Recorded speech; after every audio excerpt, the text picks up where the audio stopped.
Russian కోర్టులు Google పైన భారీగా ఫైన్ విధించాయి. $20 అంటే 2 తర్వాత 34 సున్నాలు. గూగుల్ మార్కెట్ వాల్యూ $2 ట్రిలియన్ కన్నా ఇది చాలా ఎక్కువ. గ్లోబల్ జీడిపి, గ్లోబల్ ఎకానమీ కన్నా ఇది చాలా ఎక్కువ. అసలు ఇంత గూగుల్ పే చేయగలదా అంటే ఖచ్చితంగా చేయలేదు.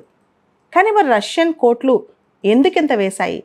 అసలు దీని వెనకాల ఉన్న కథ ఏంటి? రష్యా ఉక్రెయిన్ వార్ మొదలైన తర్వాత గూగుల్ వాళ్ళు అంటే వాళ్ళ యూట్యూబ్ ప్లాట్ఫామ్లో రష్యాకు సంబంధించిన చాలా ఛానల్స్, ముఖ్యంగా state broadcasting channels, YouTube channels, రకరకాల ఛానల్స్, దానిలోని వీడియోస్ ఇవన్నీ బ్యాన్ చేసేసారు. ముఖ్యంగా గూగుల్ కంటెంట్ రూల్స్కి వ్యతిరేకంగా దీనిలో కంటెంట్ ఉందని చెప్పి గూగుల్ వీటిని బ్యాన్ చేసేసింది అనమాట. యూట్యూబ్ రష్యాలో వస్తుంది, కానీ కొన్ని ఛానల్స్, రష్యా స్పాన్సర్డ్ ఛానల్స్ రావట్లేదన్నమాట. గూగుల్ కంటెంట్ రూల్స్ ప్రకారం వైలెన్స్ కానీ ఇతరత్ర హింసకు సంబంధించిన అంశాలు ఇవన్నీ కూడా చూపించకూడదు.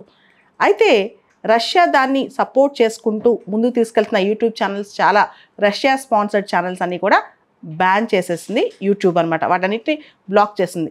దీనిపైన 2022 నుంచి కూడా కోర్టులో కేసులు జరుగుతున్నాయి. ఇంత ఫైన్ గూగుల్ కట్టగలదా అంటే కట్టలేదు. అయితే ఈ ఫైన్ సింబాలిక్కే అని చెప్పి రష్యన్ మీడియా కూడా చెప్తోంది. ముఖ్యంగా ఈ విషయంలో రష్యా ఎంత సీరియస్గా తీసుకుంటుంది అని చెప్పి ఈ బ్యాన్ ఎత్తివేయించే దిశగా ఈ ఫైన్లు ఉన్నాయని చెప్పి, ఈ ఫైన్తో పాటు ఫైన్ కట్టకపోతే గూగుల్ వాళ్ళు ప్రతిరోజు ఫైన్ డబల్ అవుతూ, అంటే ఒక్కొక్క ఛానల్కి సంబంధించిన మొత్తం అన్ని జడ్జిమెంట్స్ కలిపి ఈ ఫైన్ చాలా పెరుగుతూ వస్తుంది అనమాట. ఇదంతా ఒక సింబాలిక్ జెస్చరే.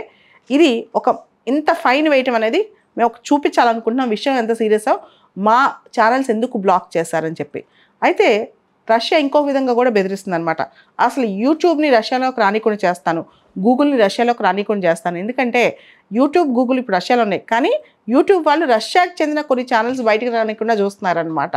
సో కాబట్టి ఇప్పుడు విపరీతమైన ఫైన్ల ద్వారా గూగుల్ని భయపెట్టాలని చూస్తుంది రష్యా. రష్యన్ కోర్టుల కథనం ప్రకారం వాళ్ళ యొక్క నేషనల్ బ్రాడ్కాస్టింగ్ రూల్స్ని గూగుల్ వయోలేట్ చేసిందని చెప్పి, కావాలని చెప్పి రష్యాకి చెందిన రకరకాల ఛానల్స్, ముఖ్యంగా స్టేట్ సపోర్ట్ చేసే ఛానల్స్, బ్రాడ్కాస్ట్ ఛానల్స్ అని కూడా యూట్యూబ్ బ్లాక్ చేసేసిందని చెప్పి, రిస్టోర్ ఖచ్చితంగా యూట్యూబ్ చేయాలి, వీటన్నిటిని రిస్టోర్ చేయకపోతే ఈ ఫైన్ పెరుగుతూ పోద్దని చెప్పి కూడా రష్యన్ న్యాయస్థానం చెప్పింది.